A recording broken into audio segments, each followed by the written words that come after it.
শেরপুরে মহান বিজয় দিবসে মঙ্গলবার 16 December run to build Sherpur with Rashidul Islam শীর্ষক যুব ম্যারাথন অনুষ্ঠিত হয়েছে। বাংলাদেশ জামায়াত ইসলামী শেরপুর সদর ও শহর শাখার উদ্যোগে আয়োজিত এই ম্যারাথনে সর্বস্তরের মানুষের স্বতঃস্ফূর্ত অংশগ্রহণ দেখা যায়।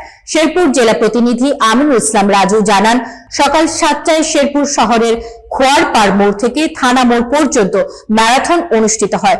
হাজারো মানুষ অংশগ্রহণ করে বিজয় দিবসের চেতনাকে নতুনভাবে উদযাপন করেন। পরবর্তীতে থানা মোড়ের সংক্ষিপ্ত সমাবেশ অনুষ্ঠিত হয়।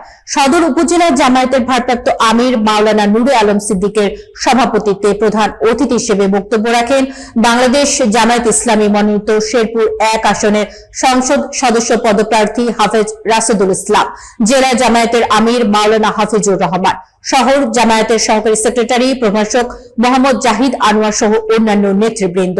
ম্যারাথনে জেলা, উপজেলা ও পৌর জামায়াতের নেতৃবৃন্দ অংশগ্রহণ করেন।